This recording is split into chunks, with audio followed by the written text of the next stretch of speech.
حضور والا میں نے آج کا موضوع عام تھوڑا سا روٹین سے ہٹ کے اس کا انتخاب کیا.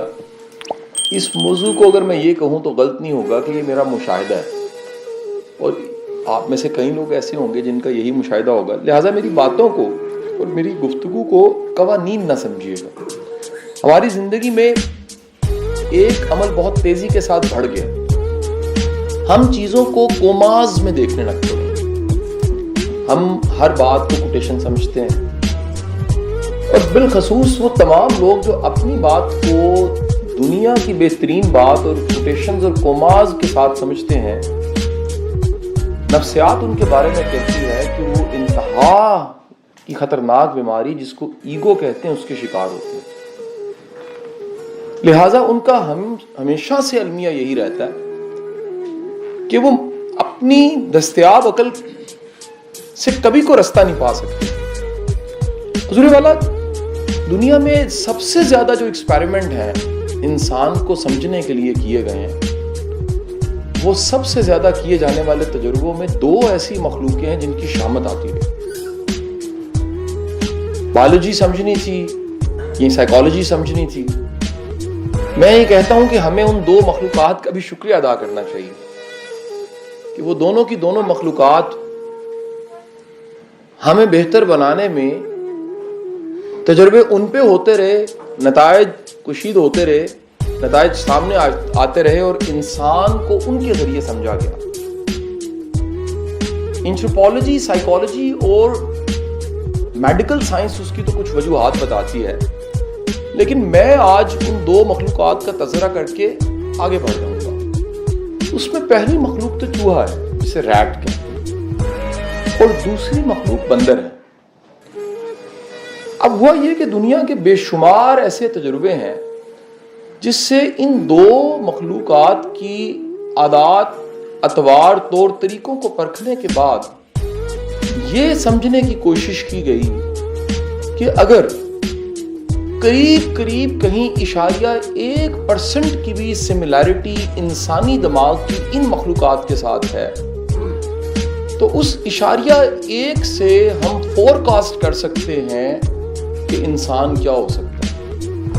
اگر میری بات کسی کو سمجھ نہیں آئی تو میں پریزیڈنٹ صاحب کی اجازت سے دیسی اور سادہ زبان میں سمجھانا چاہوں گا. دیگ پوری نہیں کھانی چاہیے، چاول چکھ لینے چاہیے. وہ تھوڑے سے چاولوں سے پتہ لگتا ہے پوری دیگ کیا ہے. بعض اوقات پورے شہر کا ایک فرد وہ پورے شہر کی شناخت ہوتا ہے. بعض اوقات ایک واقعہ ہوتا ہے اور اس واقعے میں ایک کردار ہوتا ہے، وہ بعد میں معروف ہو جاتا ہے. میں نے معروف کہا ہے، عزت دار معروف نہیں کہا. وہ مشہور بھی ہو سکتا ہے، بدنام بھی ہو سکتا ہے، لیکن اس کی شہرت بن جاتی ہے. اور وہ واقعہ مکمل اپنی جگہ، لیکن دیگ کے چاولوں کی طرح وہ شخص کا نام اگر دیا جائے تو مکمل واقعہ آپ کے ذہن میں آ جائے. میں آپ سب سے معافی کے ساتھ میں ماضی کے کچھ واقعات اور کچھ مثالوں سے بھی واضح کرنا چاہوں گا. اگر میں گلو بٹ کہوں تو آپ کے ذہن میں فوراً کیا آتا ہے؟ میں کسی کے خلاف نہیں بات کر رہا، میں سمجھانے کے لیے. مجھے ایک استاد، ایک چھوٹا سا ٹیچر، ایک سماجیات کو پڑھنے سمجھانے والا شخص سمجھیے گا. خدارہ غلط فہمی کا شکار نہ ہو جائیے گا کہ میرا کوئی نیریٹو پولیٹیکل ہے. میرے تمام نیریٹو اور تمام کا تمام لیکچر سماج کا لیکچر ہے، اور سماج کو ٹھیک کرنے کے موضوع پہ میں بات کر رہا ہوں. میں تاریخ کے کئی ایسے نام، میں جیسی وہ نام لوں گا تو فوری طور پہ آپ کے ذہن میں ایک سکیچ بنے اور پورا واقعہ آپ کے سامنے آ جائے.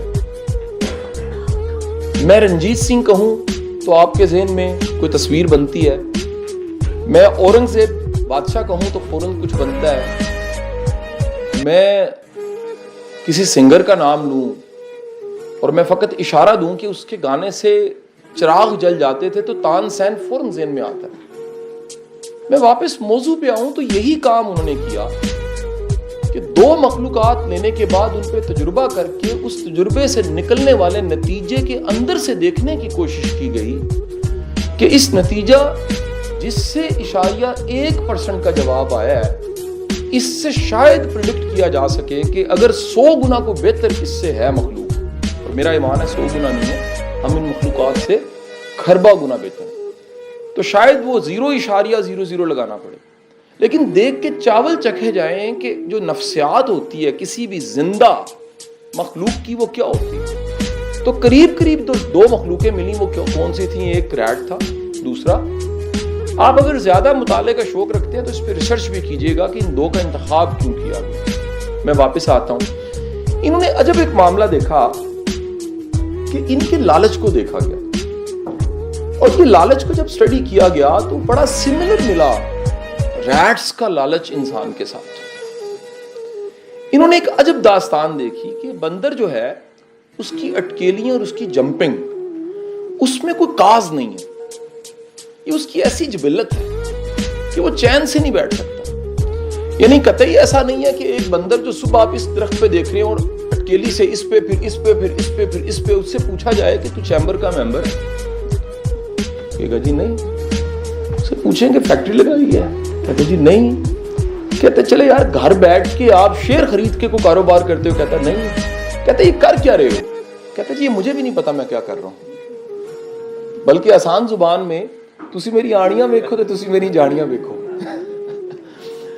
حضور والا اس سے ملتے جلتے تجربے انہوں نے چوہوں پہ کیے۔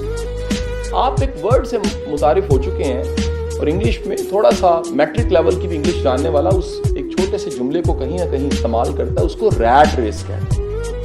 ریٹ ریس ایک ورڈ پنجابی کا ہے اخان۔ آپ میں سے کسی نے پنجابی پڑھی ایز اے سبجیکٹ؟ میں نے تو پڑھی ہے،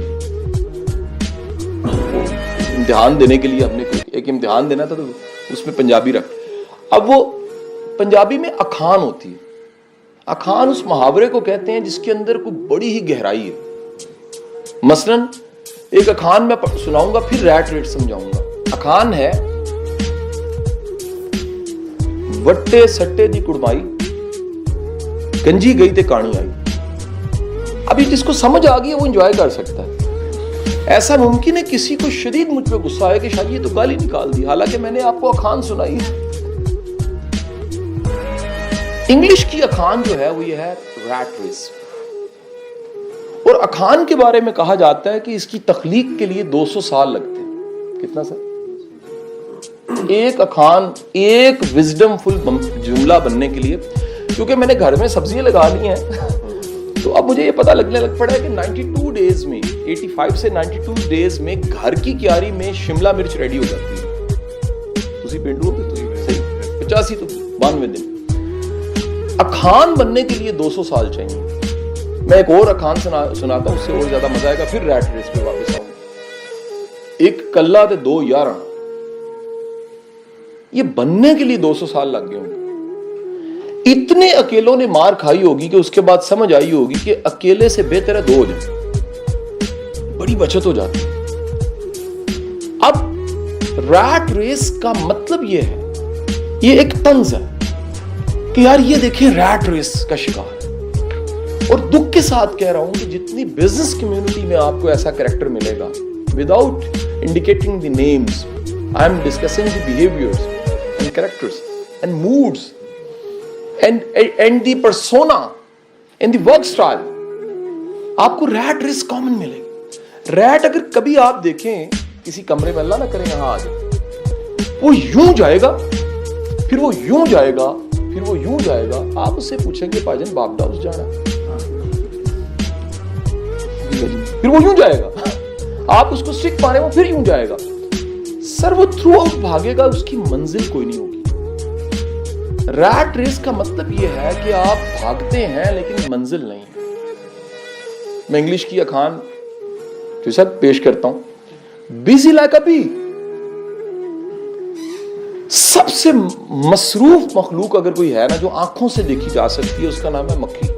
یہ جو کہیں نہ کہیں پھر رہی ہوتی ہے، فلائی، اتنی مصروف ہوتی ہے، یقین کریں اتنی مصروف ہوتی ہے۔ ایدے نک تے بہ، ایدے کان تے بہ، کھانے تے بہ، دن تے بہ، ایتھے بہ، اوتھے بہ۔ چند دن کا لائف سائیکل ہے، پیدائش سے لے کے بلوغت، شادی ہونے تک، کیونکہ ان کے ہاں رشتے کروانے والی نہیں ہوتی تو خود ہی ہو جاتی ہے، اور نئے بچوں کی پیدائش سے لے کے چھلا، ساری رسوم و رواج، پھر ان بچوں کو سیٹل کر کے دنیا سے پردہ فرمانے کے لیے فقط چند دن کا سفر ہے، اور بیزی کتنی ہوتی ہے آپ سوچ بھی نہیں سکتے. لہٰذا جملہ بن گیا بیزی لائک بی. حضور والا یہ چوہوں پہ اور بندروں پہ تجربے کرنے کے بعد انہوں نے ڈھونڈا کہ کبھی بھی سماج میں موجود انسان سب مل کے جب 22 کروڑ زوال کا شکار ہونے لگتے ہیں تو 10 نشانی. وہ 10 نشانیوں کا مطلب ہے کہ ہم پہ کچھ ایسا تجربہ ہو گیا ہے جو ہم چاہتے تھے یا نہ چاہتے تھے، اب وہ ہو چکا ہے، اور اس ہونے کے بعد اس تجربے کے نتائج ہم بھگت رہے ہیں. ہم کبھی کہتے ہیں پی ایم غلط ہے، کبھی ہم کہتے ہیں سی ایم غلط ہے، کبھی ہم کہتے ہیں یہ اداروں کو آپس میں لڑنا نہیں چاہیے تھا.